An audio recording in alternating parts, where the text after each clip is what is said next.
So when I was a sophomore in high school, I had this teacher who would only let the students in her class use the restroom one time per semester. Well, one day I raised my hand and I was like, excuse me, I don't remember her name. Can I please use the restroom? And she was like, no, you can't because you've already used the restroom in my class this semester. Well, excuse me, you can't dictate my bladder. So I'm like all frustrated and I started secretly texting my mom because I wasn't allowed to use my phone in class. And I was like, Mom, I'm sitting in class right now. My teacher won't let me use the restroom. And she was like, I'll take care of it for you. And I was like, okay. So like 5 minutes goes by and all of a sudden my teacher's phone starts ringing and she walks up to it and answers it and she's like, hello? Yeah. Okay, thank you.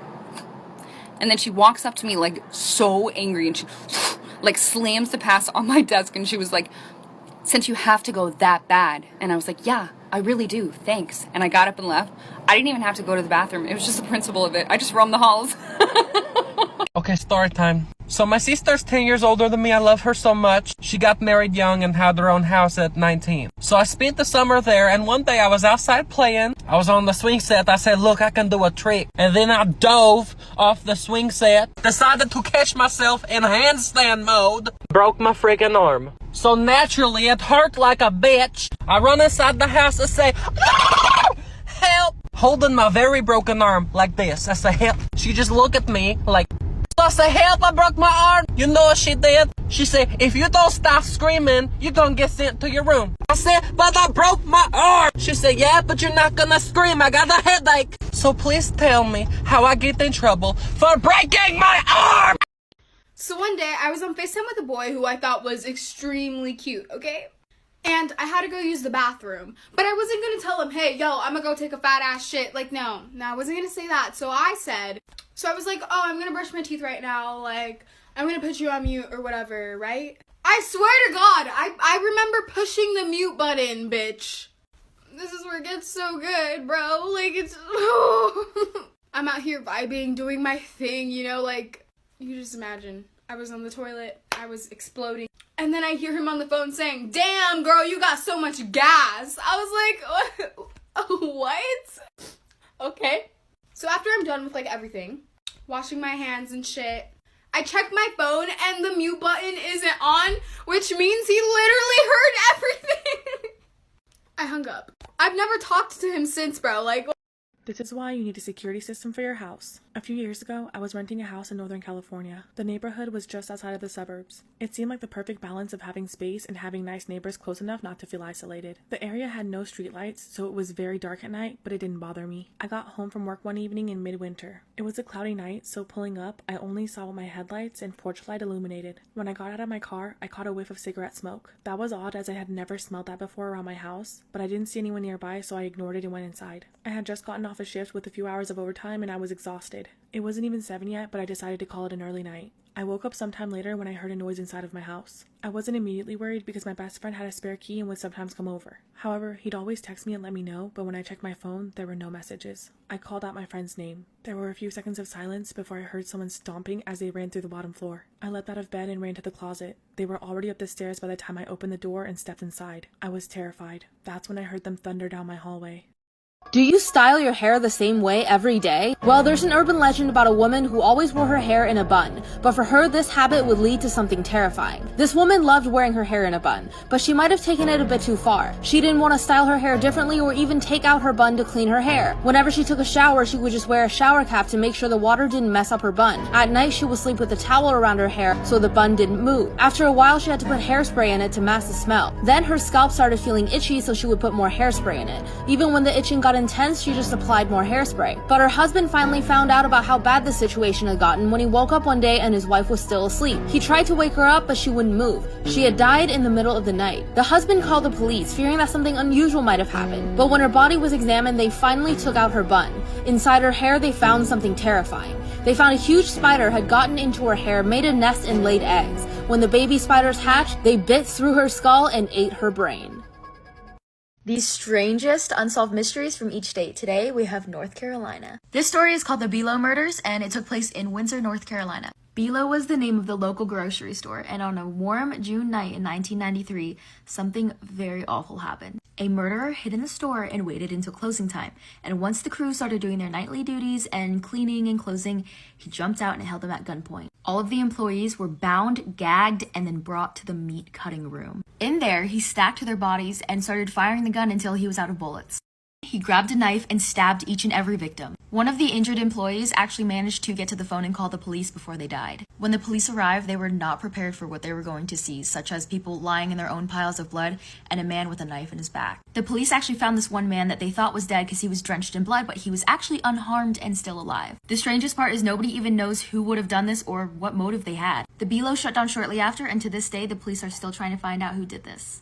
The strangest unsolved mysteries from each state. Today, we have Oklahoma. On April 9th, 1947, Oklahoma's deadliest tornado hit Woodward. The Croft family were very wealthy residents of Woodward. Mrs. Croft died in the tornado, and Mr. Croft had to be rushed to an Oklahoma City hospital because of his life-threatening injuries. They had two daughters, Joan, who was 4 years old, and Jerry, who was 8 years old. The two girls went to the hospital with their father, and Joan had a very large splinter from the tornado, so she was sent to the basement for minor injuries. There, Joan and Jerry stayed the night. But the next day, two men entered the hospital wearing khaki military uniforms and asked for Joan Croft by name. They saw her, picked her up, and started carrying her away. Jerry, her older sister, started protesting and saying, "You can't take my sister," but they told her they would be back for her. Two workers tried to stop the men, but then they were allowed to proceed once they said that they were family friends and they were taking Joan to see her family in a different hospital. And Joan Croft was never seen again. If Joan is still alive, she would be 77 now. Over the years, a few women have come forward saying that they think they might be Joan.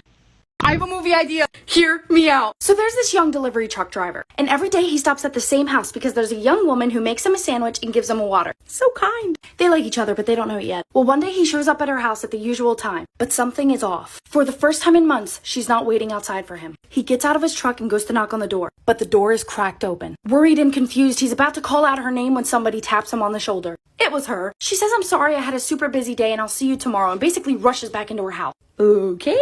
So he gets back in his truck and drives off. A few streets down, he has to slam on the brake. That same woman, covered in bruises and crying, is standing in the middle of the road trying to get him to stop. He runs out and says, "What happened? I just saw you." This is what she said. "That wasn't me. That was my twin sister. She thinks she got rid of me. She wants to take my life." Acting normal, he goes back to the house. An identical woman opens the door. He asks, "Do you have a twin?" And she says, "I do, but she wants my life. She's crazy. You can't trust her." So which one is the woman that he's known for months? Who should he believe? Does he fall in love with the wrong one?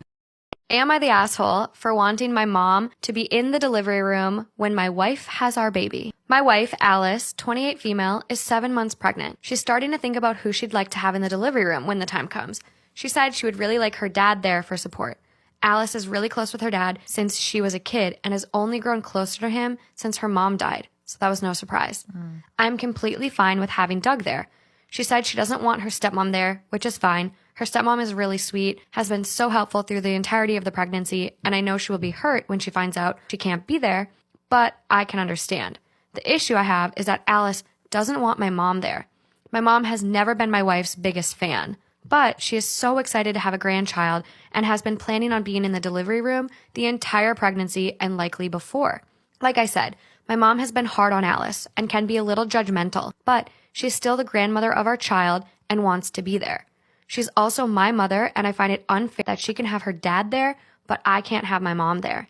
It's a high-risk pregnancy, and Alice has been really adamant about trying to give birth naturally, but she claims that if things take a turn and she wants an epidural or there needs to be an emergency C-section for whatever reason, she is worried about the judgment from my mom because my mom has openly expressed her distaste for both. Additionally, she says my mom is not the nicest to her. I know my mom has been a little harsh about her weight gain, even though about 30 pounds. She was 120 before.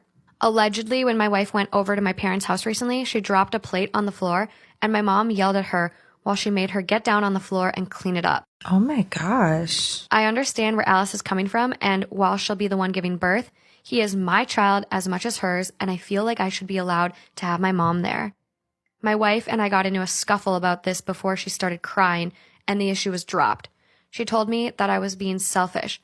If you can solve this riddle, you're a genius. There was this woman and she was a serial killer. She would take men on dates and then poison them and kill them. One day she goes on a date with you, ooh, but she can't go through with it because she's so in love with you. Eventually, you two end up getting married and you buy a house together. When you buy the house, she claims the basement for her work and she says that you're not allowed to go down there. You say okay and you're happily married. But as time goes on, you get really curious and one day she leaves for work and you decide to go downstairs and see what's down there. When you go downstairs, it's pitch black and you reach around the walls to see if there's a light switch to turn on, but there isn't. As you're feeling around the room, there's a light bulb above you that is unscrewed a little bit. You screw it in a little bit more to turn on the light. Immediately, you see all the dead bodies that she's ever killed and you're in shock as you're looking around for a while, but then you hear her car pull up in the driveway and she's home from work. You quickly unscrew the light bulb, run upstairs, and sit down. When she gets home, she goes downstairs to check on her dead bodies, and she immediately knew that you were in there. How did she know? Pause this video right now because I'm about to say the answer. It was because the light bulb was still hot. This is why you should never open your door for strangers. In 2013, a woman let her dog out to use the bathroom one more time before bed. After only a few minutes, she starts hearing scratching on her door, which is typically the sound her dog makes when he's ready to come in. But it just seemed way too soon for him to be done being outside. So she decides to look through the peephole to make sure it really is her dog. But what she sees is terrifying. A deranged-looking man is right outside her door, staring intently at her door handle, waiting for it to turn open. As she's looking in horror, unable to do anything, he starts scratching at the door as hard as he can, never leaving his gaze from the door handle. She manages to stifle a scream, she backs away and realizes her dog is still outside. So she goes to the side window, but there's no sign of her dog, and so she goes back to the door to see if maybe the man's moved. He hasn't moved, his mouth is open, and he's staring directly at the peephole. Then he turns around and walks away. With the man gone, she discovers her dog unharmed, his leash had just been cut. But that means he had a knife. Likey. Let this be a reminder that there really are monsters out there. In 2007, a woman living right near a prison in California got home late one night and went right to bed. Around midnight, she woke up to footsteps on her first floor, assumed it was her roommate, so she goes downstairs to say hi. She yells out to her roommate, who doesn't say anything, and then in walks this giant man who she doesn't recognize. She runs upstairs, jumps in her closet into the crawl space, and hides. As she's helplessly tucked away in this little crawl space, trying not to make any sound, all she hears is this giant man sprinting around her house, running into walls, flipping furniture, and screaming in frustration because he can't find her. Finally, after several hours, she slowly opens the crawl space back up, crawls out, and gets her phone off the nightstand and calls police. As she's telling the police her story, she describes the person who had broken in, and they stop her and say, "Ma'am, go back in the crawl space and stay there. We'll be there as soon as we can." It turned out a 6'11" convicted murderer had escaped the prison and was still on the loose.